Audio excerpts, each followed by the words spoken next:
You're listening to the Home Staging Show podcast. I'm your host, Cindy Lin. This is a show where we talk about all things real estate, home staging, and selling your home to live and to sell. Welcome back to season 9. This is episode 10.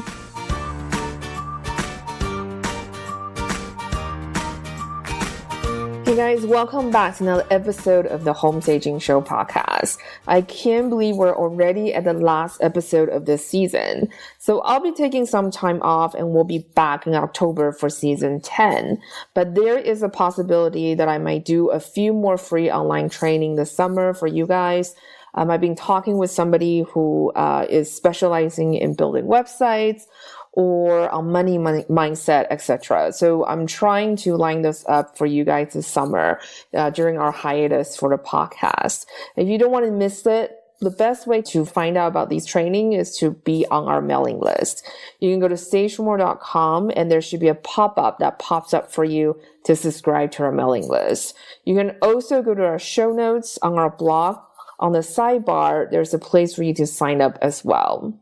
And just a quick reminder that on July 30th, I'll be doing a free online training on how to step up your home staging game. So I took the most commonly asked questions about home staging and interior styling, and I broke them down into 4 strategies. I'm going to be sharing these 4 strategies on the free online training on July 30th, so you can improve your home staging skills and win more clients. So we're going to talk about the number 1 mindset block that sets you back and knocks yourself down as a home stager. A lot of times we might not have enough confidence to go after what we want because we think we're not good enough. So we're going to talk about those mindset block during the free training and how to overcome that.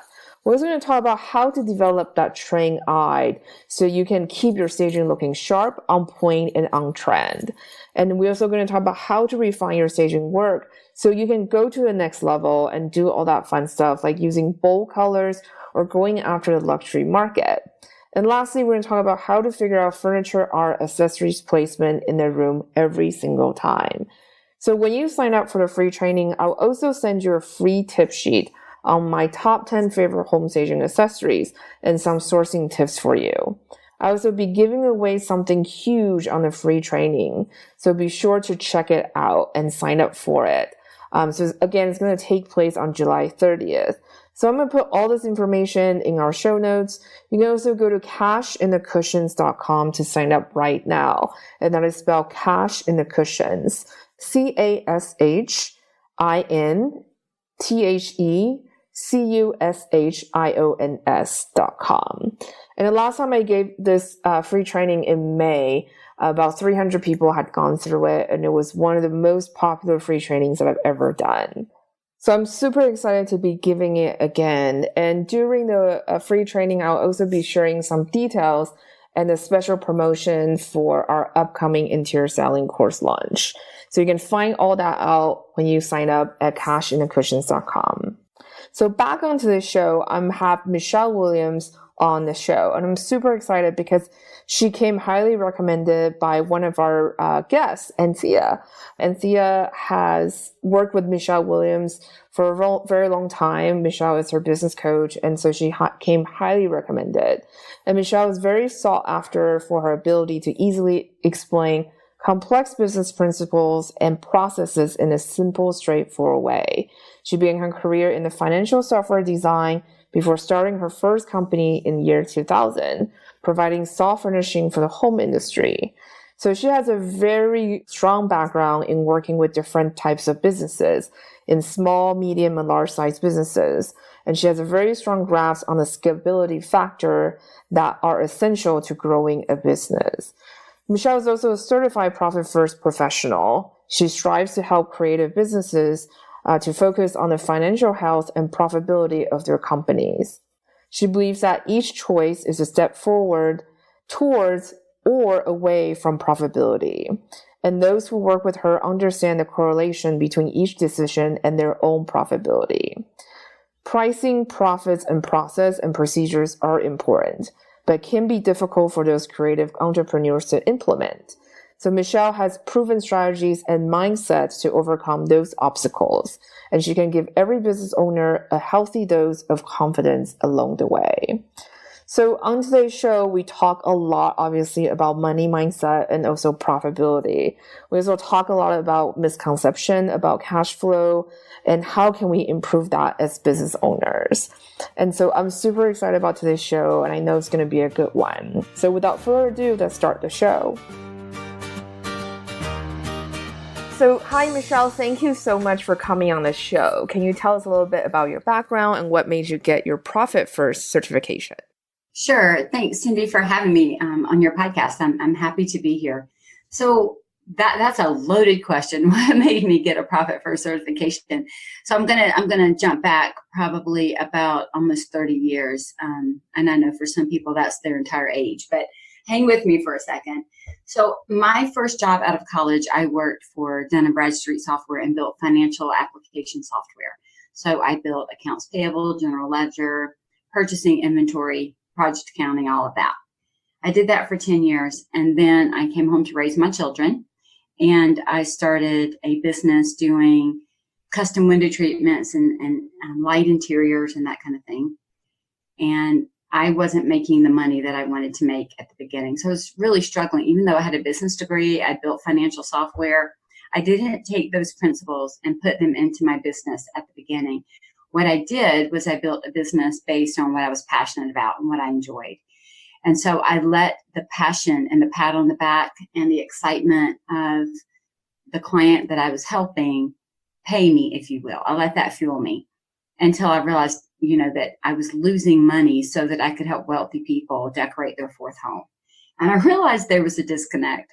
And so I started putting the business principles that I had learned all the way back at school and that I had certainly used in my development management time into play into my business, which we could consider micro business. If a small business is 5 million and under, many of us could be considered micro businesses. So I started putting all those financial things into play in my own company and started seeing huge growth, and everything shifted. To make a long story short, we jumped ahead quite a number of years. I went into an investment group, and we were running the Custom Home Furnishings Academy, where we had staging classes, we had decorating classes, we had how to make custom window treatments, installation. And I did that and started teaching how to price custom work, like how to price what we're doing, how to understand our financials and all of that. And then in 2013, we had sold the partnership for that. And I opened up my coaching and consulting business, and one of my clients sent me a book. And she said, "Hey, Michele, read this book, Profit First." She said, "I swear he's teaching the same things you've been teaching. And he's even using some of the same analogies that you've used. Like, this is uncanny." And so, Cindy, I picked up the book and started reading it. And the next day I read the whole book in one sitting. And I called Profit First headquarters the next day. And I'm like, okay, what's going on here? And how do I get involved? Because this is what I've been teaching. This is what I've been doing. I certainly, I'm not the one who wrote that book, but I could have written the book. Maybe not as perfectly as Mike did. He did a great job at it. And mine was a little bit different, but it was certainly something that I could get behind. And in our family, we use like a Dave Ramsey system, which is all very similar. And it was the way I grew up, where you took your money, you parsed it out, you held it almost like in an envelope system at the time, where I had a little piggy bank, and I would put different things in there. And this Profit First really does the same thing for your business.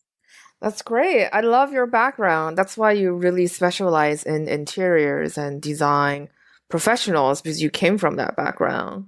Exactly.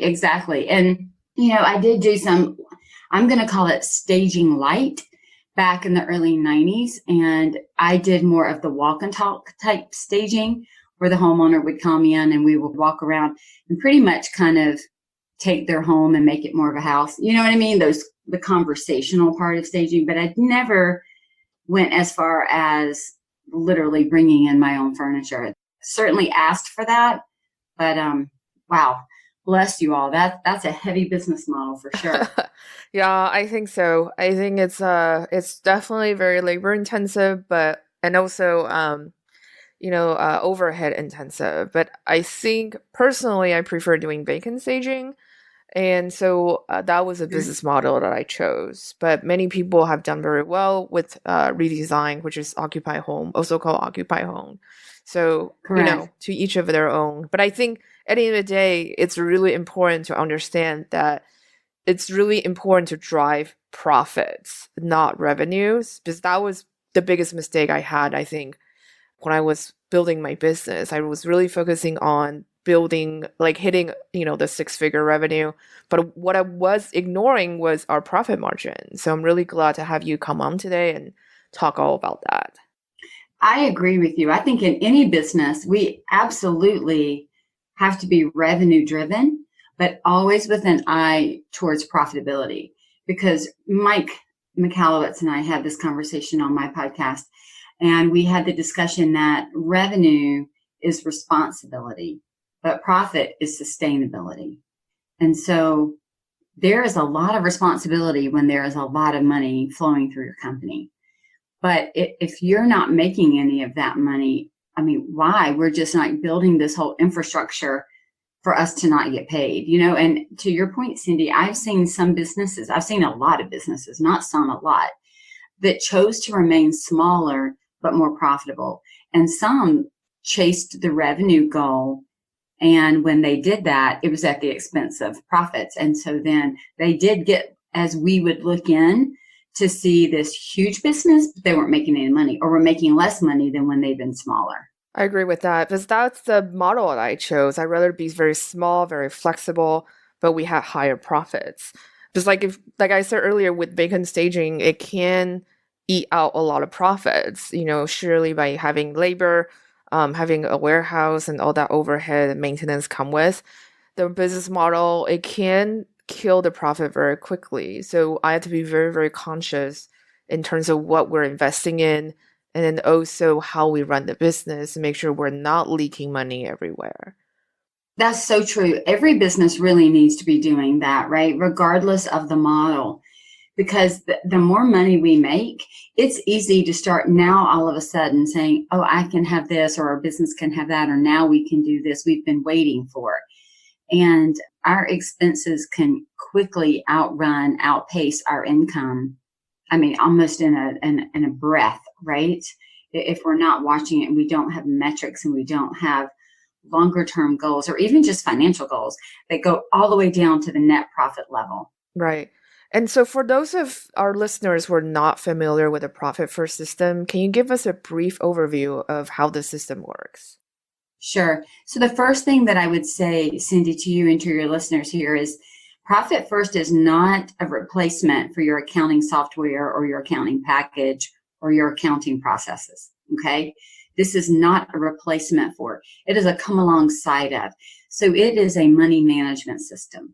And what does that mean? It means, like, personally, I use QuickBooks. Some people may use FreshBooks or Sage or Xero or, fill in the blank for all the different accounting packages.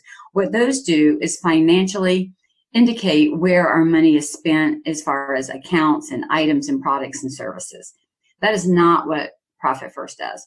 So what Profit First does is it helps you manage where the money goes and how the money is, if you will, saved and allocated.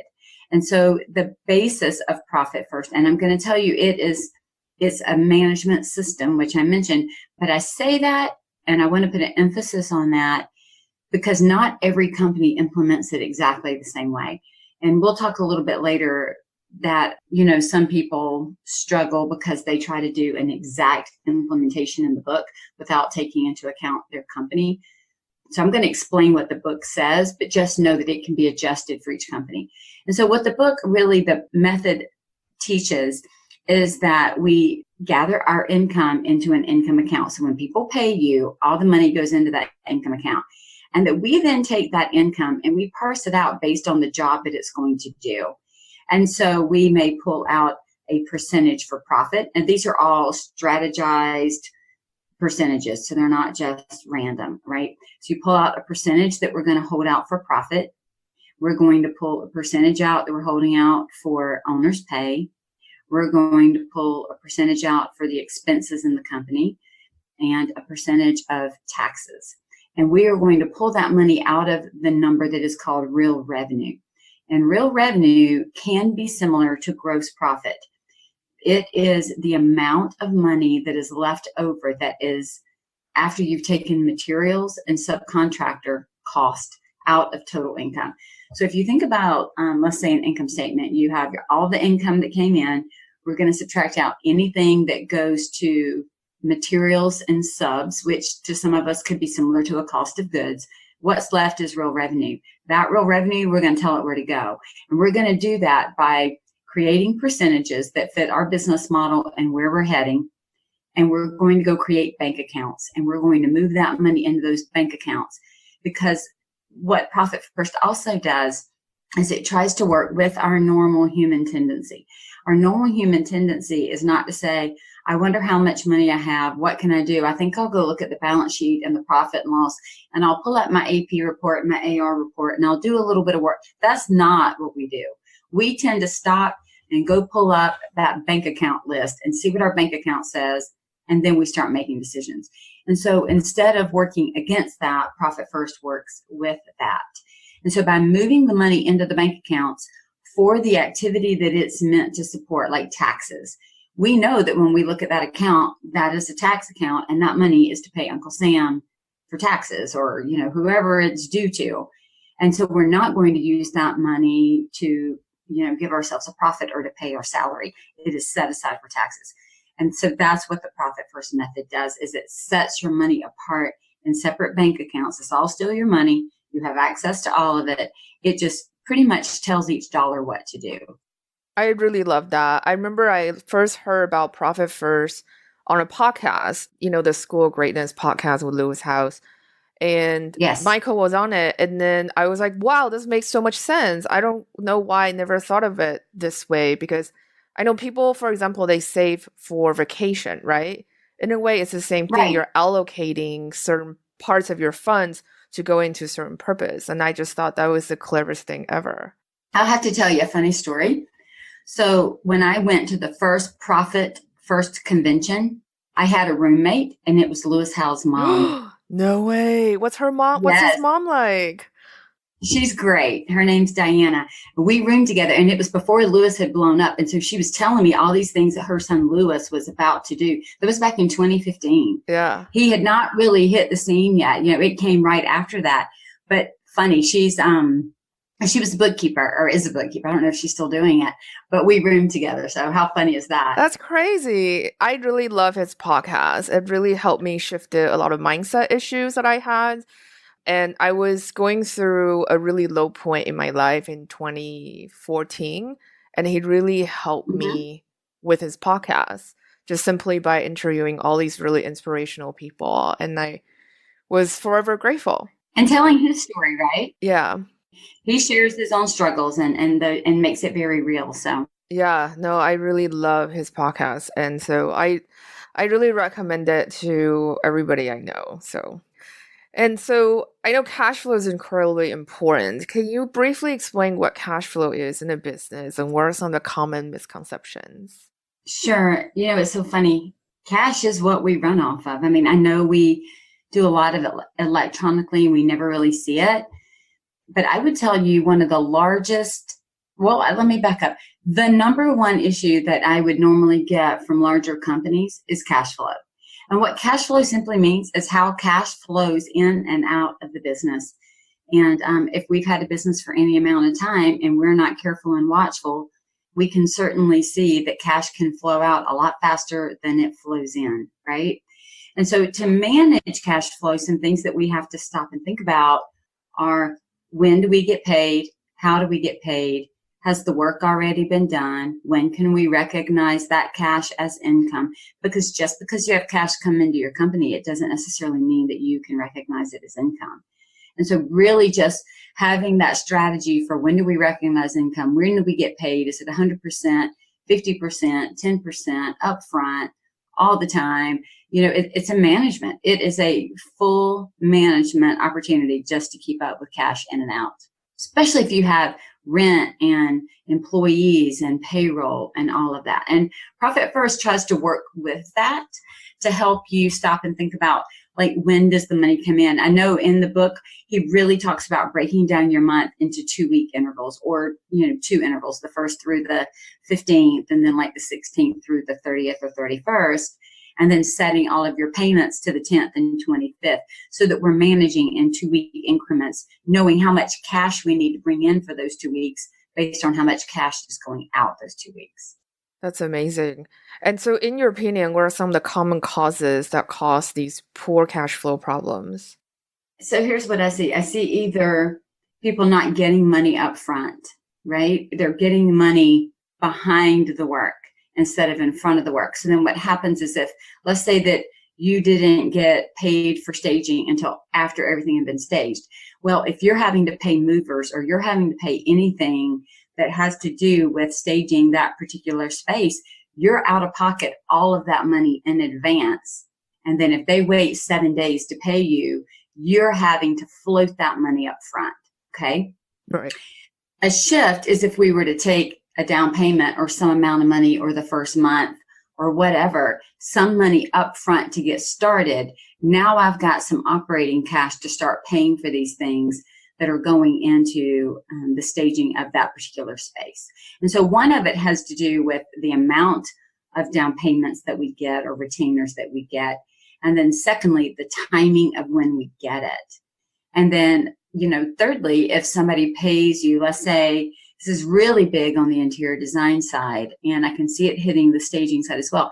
If somebody were to pay you upfront for 6 months of staging, you really cannot look at all of that as income. You have to take it, a month at a time, because at some point you've not earned that money until you've delivered the product and service at the 6-month mark.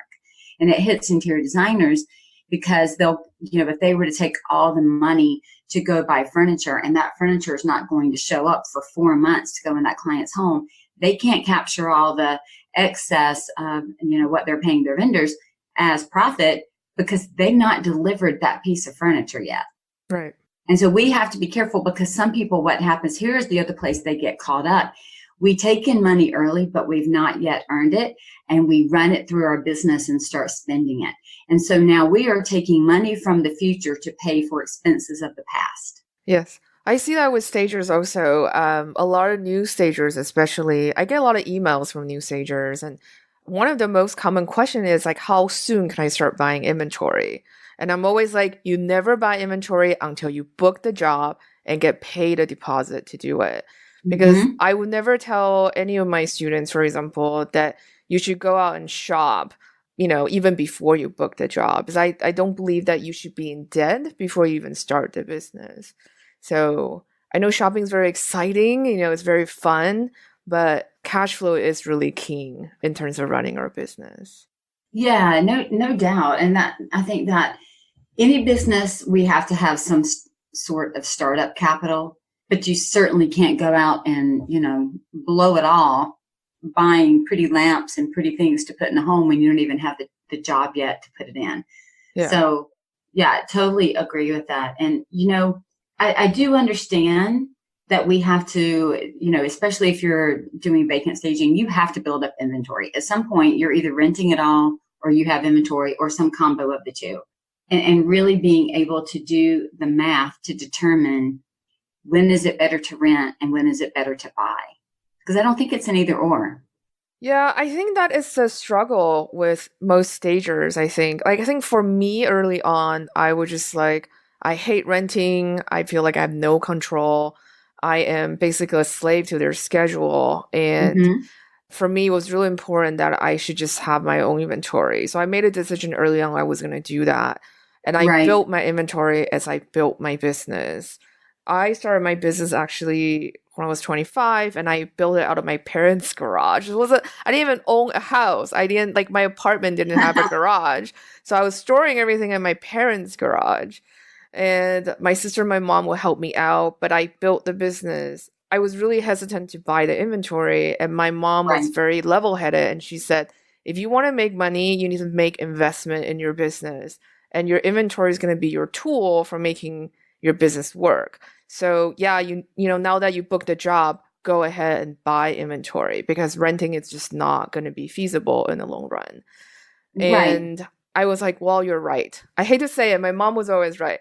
And so I started buying inventory, but I did it very carefully because I didn't know what kind of stager I was going to be yet. I wasn't sure what kind of job I was going to get. So I always book the job first, got the deposit check, and then I go shopping. Timing wise, it can be a little bit crazy because sometimes a job might happen at the end of the week. But I somehow always was able to find furniture store that had inventory, or I just like went crazy with sourcing. So when I hear new stagers are really gung ho about buying new inventory, I'm always just be like, you really have to think about in terms of how much startup capital you have because it's not limitless. It's not coming from a tree. It's not like you shake it, you get money. You have limited capital. So you need to really make sure that you're investing on things that you truly are going to use in your business. So let's dig into inventory for just a minute, because I think that's super important. And I support everything that you just said. A couple of other things about it, though. Once you've been in business for a while, I work with quite a few stagers. And here's what I see. They primarily do vacant home staging. And here's what they run into. Of course, things get damaged, right? Yes. When you're going back and forth with the movers. Things sprout feet and walk away, right? They were there when you staged and they're not there when you go back. We've had both of those happen repeatedly, right? It's a hazard of the job. It just is what is. Yeah. And then the third one is some things start to look dated or worn out after a while. Maybe they aren't broken, but they just look a little aged, and I say all that because one of the beautiful things about the Profit First method and about being able to really understand your financials, those are the two areas that I like to really target. Understand the financials and then manage the money. But what we would do is we create an account in Profit First, so in your bank account, that's called an inventory account. And we use it to replenish inventory, to either buy more because your jobs are growing bigger, or to replenish the broken pieces. And so we could put a percentage of every sale into that inventory account so that we can continue. Because it's not like you buy inventory and then you're done. It is an ongoing process. Right. And let's say that you had enough inventory to stage 5 homes and you have 10 to stage. Well, you're going to have money to stage those extra 5, or you're not going to take that work, right? Plus, when we first start, a lot of times the homes are smaller, and then you get some 10,000 square foot house, the furniture has to look like it's within the scale and the proportion and the style that you want to be known for as a stager. So there's an aesthetic that you're going for as well, and that can shift over time. So just pointing all that out, because managing your financials in a staging business isn't just about making the money that you're keeping for right now. It's about making the money to replenish those inventory pieces, which are assets for the company, right? Replenishing those and getting you paid at the same time. Exactly. And that is a juggling. You're juggling some balls. Exactly. And I think one of the most common mistakes I myself have made, and I've seen a lot of stagers make, is that they think when they bought the inventory, they don't really realize that once you bought the inventory, it's in the door, it depreciates immediately. And like you said, it goes through these wear and tear process, because most of the time furniture are not really meant to be moved, every month. And so It's really important to really invest in pieces that truly reflect the work that you want to do as a stager. Because like you said, styles changes, inventory gets tired. So I think as a business owner, you really have to be very diligent to make sure you have the best assets that you have to attract the right clients. Yeah, and it's a balancing act as well with, can I run out to a Home Goods and buy some stuff, or do I need to invest a level or two up? Like, how many times is it really going to be schlepped from home to home to home to home, and can it withstand that? So is it a one-time use? Is it a 10-time use? How long do I expect this to be in my inventory? It really is a strategy, and it becomes, when you're watching everything, it's not just about the pretty. It's the same with design and with all these other types of creative endeavors. The pretty and the fun is about 20%. The other 80% is business strategy. I totally agree with that. It's weird. Everything is explainable via the 80-20 rule. I don't know why. It really is, isn't it? It's funny. Yeah, it's always like in real estate, they say 80% of agents does 20% of work, and 20% of the agent does 80% of work. And then when I met this wardrobe stylist, she says most people only wear 20% of their closet. It's just kind of funny that like 80/20 rule just seems to be everything in our lives. I know that I hadn't even thought about that, but you're absolutely right. Yeah, no, she was right when she told me that. I was like, oh, you're right. I only really wear 20%. And personally, from my experiences when I'm working with stagers, I think a lot of issues in finances also come from mindset. So how can we identify what is holding us back? So let me ask you, what do you think your mindset issue was? What was the thing that you saw as your block? Well, I think my block was that, well, I don't know. I feel like this ties into a bigger cultural issue because I was born and raised and grew up Okay. in Taiwan. And I think I was really trying to make my parents happy by having a business that my parents would approve of. And Okay. both my parents had their own businesses and both were successful in their fields. And for the longest time, I feel like I was chasing the wrong business model because my father had a construction business that was a fairly large scale in Taiwan. And I felt that, wow, that looked really cool. As a child growing up in that environment, I was like, wow, that looks great.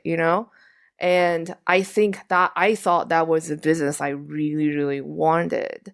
And so Mm-hmm. for the longest time, that was what I was blindly chasing. Like I was chasing this revenue, but I was very unhappy. Like I feel ashamed because I felt like my business was not successful, even though it looked successful to other people. And I feel fake. I feel not very authentic. And I was started working with my business coach, and the first thing she worked with me on was my mindset. And she really helped me to get clarity in terms of what is my core beliefs, like what is my why, Right. which is also a book by Simon Sinek. I Simon forgot. Sinek. Sinek, Yeah, right.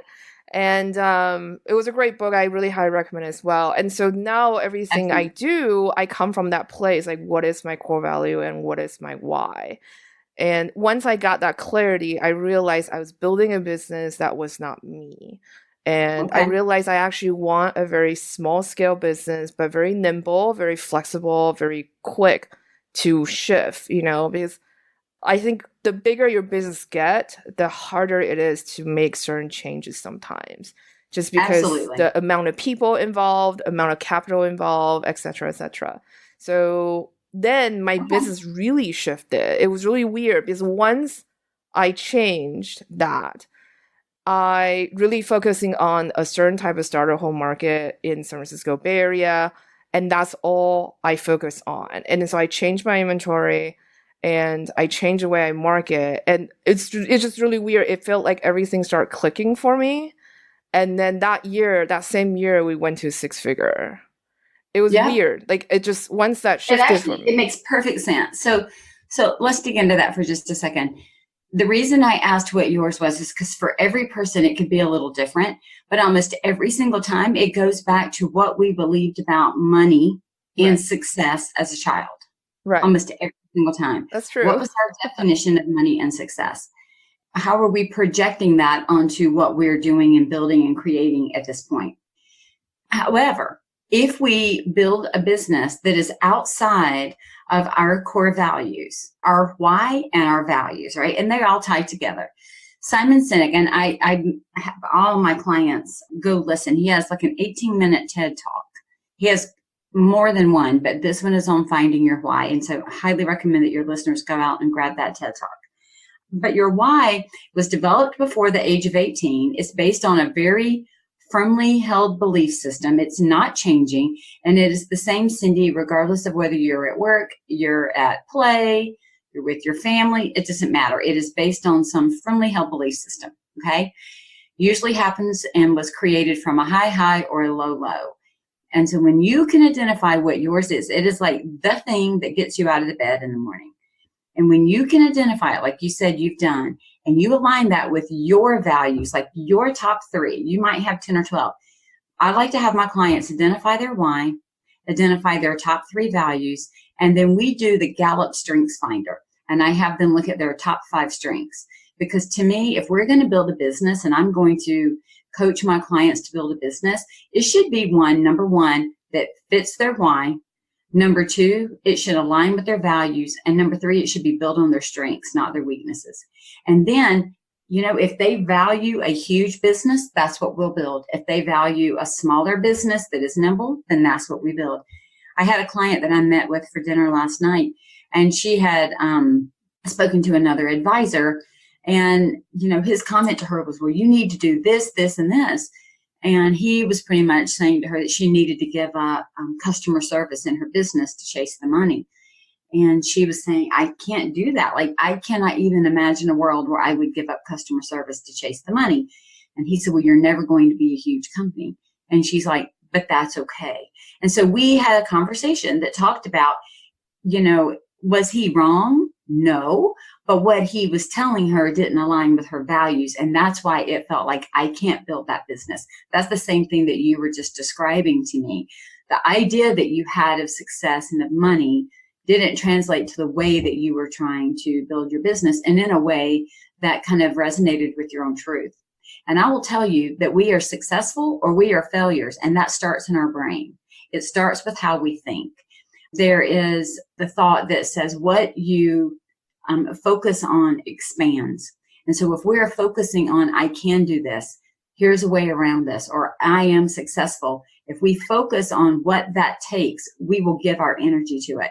But if we focus on, I'm going to mess up, I'm going to screw up, I can't charge enough, I'm not worth that, then that's what we tend to believe. That becomes kind of that recording in our brain that plays over and over. So mindset is huge. If we believe we can do things, we can do a lot. But we create these limits on ourselves from some preconceived notion or some belief system. And I'm not saying that all of them are wrong. But if we really want to be successful, we have to challenge them. We have to look at them. We have to ask ourselves, where did that belief come from? And is it true? Is it based on fact? Or is it somebody else's limit that they then put on me, right? And I accept it as my own. And so I think mindset work absolutely has to be done. I run a 7-day or 5-day challenge around profitability a couple times a year. And the majority of that week is all mindset work before we ever look at finances. Because if somebody believes that they don't know the math, they can't do it, they can't understand their financials, I'm creative, I'm not a math brain. If they sit and tell themselves that negative story over and over and over, they will never look at their finances. They'll never try to own it. They'll never try to correct it because in some weird way, they think they can't. But if they tell themselves, I might not be expert at it, but I'm going to do it, I can figure it out, that growth mindset versus fixed mindset, if they will go ahead and have that conversation with themselves, then they're more open to looking at it and trying to understand it because they've told themselves they can do it. Does that make sense? It makes perfect sense, and I love it. And I love that you mentioned StrengthsFinder. It's actually one of the books that I recommend to my students as well in our courses. And I really believe about mindset shift because I went through it myself. And so actually in the beginning of our courses, one of the first things that the students have to do is define their own success, because I realized what was chasing was kind of like someone else's success. I think that story that you just shared was perfect because that wasn't her definition of success. That was his definition of success. Mm-hmm. So it didn't fit with her core values. So I totally believe, I know it sounds very ooh or whatever, but I totally believe in that. I do believe, because I see it now, like there are self-limiting kind of prophecy in a way. It's that if you believe that negative belief, you're going to manifest it. So yeah. Right, because everything that we choose and that we do is because of that idea that's around it that says, I'll tell you, so they did a study years ago. I should go look it up at some point. But they took like a dog and put him in a cage. And every time he tried to come out of the cage, they zapped him, okay? They kept putting him back in the cage until it got to the point that they opened the door of the cage and the dog would never come out. Right. There was nothing stopping the dog, but it had a belief that because this had happened, or, he had been conditioned, if you will, to stay in that cage. And I think quite often we are in a cage of our own making and there's not really a door stopping us, but we don't look at that. Yeah, exactly. We look at it as if all four walls are around us. And, my coach even says to me sometimes, Michele, it doesn't have to be that hard. Who said that? Why do you believe that? I mean, and so when she says it to me, right, because we can't always fix our businesses from the inside. There's a saying that says you cannot fix your you can't fix anything with the same ideas that got you where you are. It's got to be a new idea, a new way of thinking, or you're just going to keep doing the same thing over and over and over, which is insanity. And so having inside and outside perspectives are huge. That's why it's great that you're sharing these things with your students, because they're coming with their own belief systems, and then you're challenging it, not to tell them theirs are wrong, but to sharpen theirs. Yes, I really believe that because I've been through it. So I firmly believe it because I know it works. It worked for me. It worked for other people in my mastermind group. I've seen it many times. And a lot of times I do feel, especially like listening to Louis House podcast, like it really comes down to mindset because he interviews all these top athletes, top experts in their fields. And a lot of them all talk about mindset, like how to really I think Lewis has this term like called the flow. Basically, it's like the optimal zone. I mean, it sounds very football-y, like very athletic kind of term, but it is true because all these athletes, they're really focusing on what is in their zone, what is going to push them into their flow state. And for me, it's really coming from my core value. I really feel that I really need to do work that makes an impact. Otherwise, I'm not going to feel fulfilled by my work. And so that really challenged me to examine everything that I do within my company, like what makes sense and what doesn't make sense. I agree. I defined my why. I wrote it down, defined my values, wrote it down, and defined my mission. And now every opportunity that comes to me, I look at it and say, does it support my why? Does it align with my values? And does it forward my mission? And if it doesn't do that, I can say no without any regret and with a great big smile and just move on. It just does not align with where I am and where I'm going. I love it. It's so simple, but it is so effective. It's basically just a very natural screening system to really make sure it's a good fit. Yeah, to make it so easy. Right. The first couple of years, I can remember going, should I do it? Should I not? I don't know. What are they offering? I don't know. Like I'm having all this internal dialogue, which is like taking up all of my energy, not profitable in any way. So now it's just a lot more, it is more of a flow. Even if I needed to call that person and say, let's have a conversation. I thought the same thing when you asked me to be on the podcast. What are you doing? What are you saying? Is your message similar to mine? Are your people my people? Yes, let's talk. Because if your people were not my people, if your conversation wasn't my conversation, if I didn't feel like I had any value to add and there was no value that I could take from you, right? Even just in conversation, even just in collaboration or relationship, why would I take the time to do an hour podcast? Like, why would you, right? Why would you go out and get people to be on your podcast that brought no value to your listeners? You wouldn't do that. No, and I feel like, to be honest, podcasting is kind of a selfish reason for me because I love interviewing people like you. Everybody that I've interviewed, I feel like they're at the top of their game. And then when they talk about what they love to do, there's this passion that comes through their voice. I know it sounds super cheesy, but I really love it. I have my own podcast and I do the same thing. And I'll tell you, Cindy, the same way that we've talked about on the staging side or in your business in general, I have the same thing for my podcast. I've got a mission for my podcast. I've got values for my podcast. It's aligning with the same why of everything else. And that helps me choose who's going to come in and be online. I mean, we're doing the same things. And that's what I think is so beautiful is that it's the same whether you're a speaker, whether you're a stager, whether you're an interior designer, a business coach, a podcaster, it doesn't matter. Business is business. And we cannot forget basic business principles just to follow our passion or we're going to be broke and then the passion's not going to matter anymore. Yeah, I totally agree with that. And I think a lot of times mindset really shows up in pricing. And so how can we price ourselves, our services without having these emotions tied in and with confidence? Oh, I hope you've got like 14 hours of a podcast for that one. Oh my God, I would love it if you want to do 14 hours. Well, what's so funny is I actually do have a course called Pricing Without Emotion, and it's 16 hours. So that's why I say it's a long conversation. But I'll narrow it down to this for the listeners for today. I was on a panel one time with a woman, and somebody stood up and asked the question, how do you answer when somebody calls and says, Michelle's only charging $200 for that service and Cindy's charging $400. And my panelist friend said, you know what? I just usually answer them Michele clearly understands the value of what she's putting out there, and Cindy understands hers. That's great. In I other love words, that. if we don't think it's valuable, we're going to struggle to put a price on it. So when we talk about mindset, I've got to get out of the mindset of how easy it is for me to do what I'm doing, because that is the first thing that lowers our pricing. We think this is so easy. This is not a big deal. I've done this 100 times.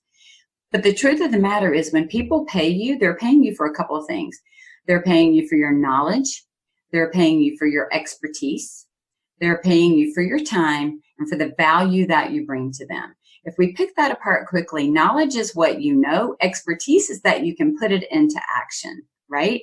I can know how to pull a tooth, but I am not going to go out and do it. I can watch a YouTube video on anything, right? I can Google just about anything and have knowledge. But knowledge in action is expertise. They're paying for that. They're paying me for time.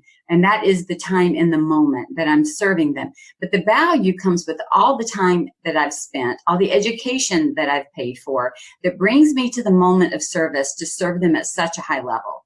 And then at that point, I'm reducing their stress. They're out on the tennis court while I'm working my bum off, trying to get their house staged to make it look great, dripping sweat because the heat's probably on and we're in the middle of August. And there is a price for that.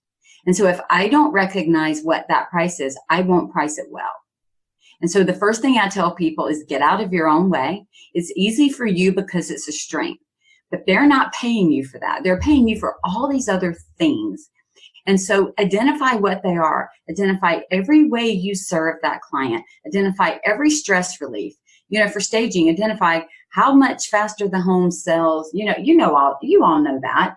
Write every single thing down, and then also have a plan of how that fits into your overall financials. Because if you know overall financially, I need to sell $200,000 so that I can have, $75,000 net profit or whatever the numbers are, you'll have an idea of how much you need to do and how much you need to charge. But it is definitely a full-blown, well-thought-out strategy. And it does start with mindset. If you don't think you're worth it, nobody else will think you're worth it, period. Love it. And I think you brought a really good point, which is that the knowledge part, because I think that a lot of times people have difficulties with pricing is because they don't know how much profit that they need to make to run their business. So as business owners, how do we figure out how much profit we need to make to run the business? And this also tie in a question a listener, Elle, had submitted, but she's asking about what is the target profit margin per job you should be aiming for? Okay, so the first thing I'm going to say is we have a couple of different definitions of profit. And so anytime people use the general word profit, I like to go back and define it, okay? Because there's gross profit and then there's net profit. And then with net profit, we're looking at it, are you talking before taxes, after taxes? Like what point in the flow are we talking about profit here? So let's start with gross profit. Gross profit is the amount that we're making after cost of goods have been removed from the sale or the income of whatever your product or service, okay? So if you've sold staging for $5,000 and $1,000 of it is, you've got to pay the movers and you've got to buy a few items for it, your gross profit is $4,000. Now that gross profit is the amount of money that your company is going to use. So nobody's been paid out of that, but maybe the movers if they're subcontractors. So then if you're talking about one type of profit, that's gross profit. I like that number to be 40 to 60%. I've got a couple of staging companies right now, and how you handle inventory is a whole nother conversation. I'll have that one in a minute. But I would tell you that I think they're running at like 80 or 90% gross profit. But that is because when they buy inventory, inventory does not show up on their profit and loss statement. It's going to show up as an asset. So if they go out and buy a $2,000 sofa, it's not coming out as a cost of goods, right? It is now showing up on the asset side on the balance sheet. And so it is not looked at as reducing the gross profit of that particular job. If you are buying furniture that you are staging in a property and then people are coming in and buying it, then yes. So, you've got to look at, are you talking about gross profit without counting inventory or counting inventory? So you just have to know Then as you scoot down that profit and loss statement, that gross profit, that $4,000 that I mentioned a minute ago, is that how much I said it was? Was it 4,000? I can't remember. 5,000, 1,000, 4,000. Yep. That 4,000 now becomes what we're going to use to manage the company. So that's where we're going to be paying any salaries for any staff that we have. We're going to be paying our overhead, our phone, our website, all of those things. At the end, what we have is net profit. Now, how much net profit should we have? We should have enough there based on the type of business that you are. If you are an LLC or a sole proprietor, you should have enough at the bottom to cover your taxes, to cover your salary, and to cover profit in the company. If you are doing profit first and your gross profit, that real revenue number is $250,000 or under, which would mean that your total revenue was $300,000, $400,000, $500,000. Okay. If that gross profit is $250,000, of that $250,000, we would tell you that a healthy business would have 30% in expenses, 15% of that gross profit. Now we're not talking total sales, but of gross profit, 15% of that number of that 250,000, if you will, would go to taxes, 50% would go to owner's pay, and 5% would remain as profit in the company. Amazing. I think a lot of times stagers are looking for that magic number. Like, is it 35.6% or kind of thing? But I think what you just said really helps to break it down. And Elle's question is actually, she's wondering about target profit margin between owning own inventory versus renting the inventory.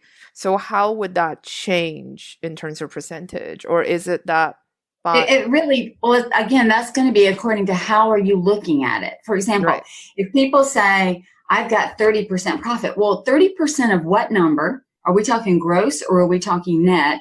And tell me what you did with inventory. Because if inventory is an asset, you're not going to write it off, right? Or remove it as an expense on everything that you do. That's not how that works.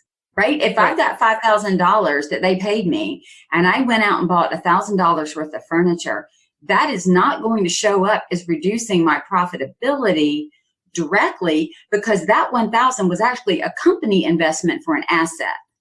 It was not a cost of good for that project unless I left it with them or they bought it and took it. But if not, it goes into kind of my stable. It goes into my inventory count. That is an asset, and that is very different. So when you're managing these numbers, you know, I don't know. I can't just tell you a percentage like that without looking at the detail of where it's going and then asking you, do you have your salary built in? Do you have your taxes built in? Do you have your profit built in? Because if you've got that built in, and it's working for you and you're making the money you want to make and need to make and managing it, then you're doing good. But we have to be careful when we are comparing. And I understand the need. Everybody wants to. We can compare it, but we got to be really, really clear on all the expenses in the company, all the assets and inventory that we're purchasing, and all of the cost of goods. Then we compare apples to apples. Everything else is apples to oranges. Great. Love it. And so as a business owner, what are some of the ways that we can work on to increase our net profit? Net profit is increased two ways. It is increased by increasing total sales and decreasing cost of goods, right? Which increases gross profit. So if we increase gross profit, the next thing we can do is decrease our expenses. So if you think about a profit and loss statement, we have income, and then we take out the cost of goods, which is an expense, and then we take out the company expenses. So the more that we can sell more and reduce expenses, whether it's cost of goods driven or overhead company driven, you're going to make a higher net profit. It is always about managing and reducing expenses and increasing income. Great. I totally agree with that. At the top and at the bottom. Let me say this, Cindy. Remember at the beginning of our conversation, you mentioned that when you first started, you were more revenue focused than profit focused. And so what happens is a lot of people focus on revenue and they focus on gross profit. I've got a gross profit margin of 35%, of 40%, of 80%. And that's cool. That's great. But what they don't then do is focus on the bottom part of the P&L, and that is the company expenses. And that's what chews up that money. Because just because you got paid $5,000, if you paid $1,000 out in cost of goods, that $4,000 is not Cindy's to bring home. That $4,000 now runs through the company to pay all the company expenses, and then Cindy gets to bring some home. And if we miss the managing of the bottom part of our income statement, we are in deep trouble. And that's how I've had companies that were $1 and $2 and $3 million, and they're losing $100,000 with debt on the backside of that because they didn't manage it. Yeah, they can sell like crazy, but they can't manage money. Yeah, I agree with that because a girlfriend of mine, she was really excited. And then she told me that when she hit her first million in her business, she was super excited and she called me. And a few weeks later, I ran to her and she's like, you know what? Guess what? When we ran our books, we actually lost $80,000. Yeah. So that's when I really realized that, revenue is not necessarily equal to profit. And Correct. I also learned it the hard way. I was mismanaging the bottom part of our P&L. Like I was not watching expenses very closely. And I know people say, you need to spend money to make money, but I don't think that is necessarily true. I think you need to spend money, you need to invest your money very strategically to make sure that it's going to get return on investment for your business. Agreed. And so we talk a lot about mindset today, and I want to know, in your opinion, what is a successful business? I think a successful business is a business that works with integrity, that supports the why and the values of the owner, and pays them a fair salary for the work they do. I don't think it's about size. I don't think it's about revenue. I don't think it's about those things. I think it is a business that has a great reputation. Again, so they work with integrity. It supports the whys and values, and it supports the lifestyle of the owner. Love it. I love it. I just feel you're super in sync with how I feel about it. It's actually kind of creepy. But that's really exactly what I push in our course, actually, is that because I think in my 20s, I'm really focusing on building my business and I really sacrificed my personal life for it. And in a way, I don't regret it because I really grew up with my business in a lot of different ways. But at the same time, I also kind of wish I balanced it a bit more. So now I really just push to have my business to serve my lifestyle and not the other way around. Yeah, and I'm way past my 20s. Remember, when I told you I had to go back 30 years just to get started.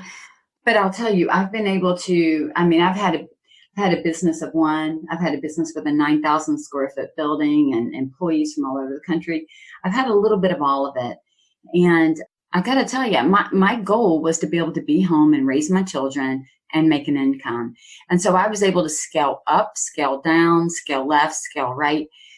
And what I realized through all of that, and with working with the amount of clients that I've worked with over the last 10 years, I'm telling you, I'll have clients come to me that make $125,000 in total sales, and they've got a $75,000 salary. I would take that any day than a company that's making 4, 5, 6, 7, 800,000, $1 million, and they're losing 80,000 and people aren't getting paid. Give me the small business any day that is able to meet my financial obligations and keep me happy and satisfied than the one. That's why when Mike Micheles and I talked on my podcast, the comment was sales is responsibility and profit is sustainability. And I would rather have the sustainability of a smaller firm than the responsibility of a larger firm if I didn't have that profit. Right. I agree with that. I remember once I read this quote. It was said by the richest man in Taiwan, actually. He was a self-made man. He's passed away now, but one of his famous quotes was that an unethical business is an unprofitable one. Because when you have a company, you are responsible for the employees in your business. If you're not making profits to make sure your employees grow and prosper, it is unethical. And I do agree with him, even if you're a company of 1 or company of 20, if you have a company of 1, you are responsible for yourself. And so if you don't make profits, it's going to have all these different issues within your company, not only impact you in your personal life and business life, it's also going to impact other people who do businesses with you. Like imagine if you can't pay your vendors, you can't pay your furniture store. I mean, that's going to Right. have a financial impact on someone else. That's right. Yeah. So one of our listeners, Nadine, actually submitted a kind of a technical question. She said that I started implementing Profit First and would love to hear more about how to use it in combination with QuickBooks. Yeah, that's really easy. So the first thing you're going to do is you are literally, when you do Profit First, you're going to the bank and set up whatever bank accounts you need, right? So if you are doing it by yourself or working with me through my Master Your Profit course, whatever way you're doing it, you're first going to determine what bank accounts you need. You're going to go to the bank and you're going to set them up. You're going to come back home or come back to your office and you're going to go into your QuickBooks and you're going to set up those 4, 5, 6 bank accounts, whatever you established, and you're going to set them up in your QuickBooks. And you're going to put in the deposits of the money that you made. And then every month when you transfer your funds in the bank, right? We have to go to the bank to transfer the funds. When you do that, you go into QuickBooks and transfer the funds. That's it. Awesome. And so as our show coming to an end, I have one last question for you. What is the number one tip you'll give to homestagers when it comes to their finances? The number one tip I would give you is if you are truly a business owner, it is imperative that you know your numbers, that you understand your financials. Ignorance of numbers or choosing not to look at them or not understanding them is not serving you well. And so if you really want to be a true business owner, you need to understand your financials and find somebody. If you don't know them, ask your accountant, ask a bookkeeper. You know, I've got courses, but there are many ways that you can do it, but it is not enough to not understand them. That's great. Thank you so much again for coming on the show. You're welcome, Cindy.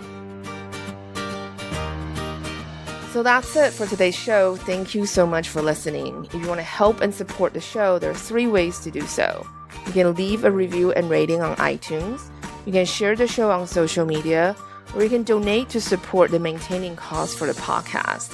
You can make a donation through the show notes or on the sidebar of our site. If you haven't left a review on iTunes, please do so. This will help us grow the show and book more guests. If you have any questions, feedback, and suggestions, you can comment on the show notes. You can also find the show notes by going to stagemore.com/podcast. That's it. Have a fantastic week and happy staging.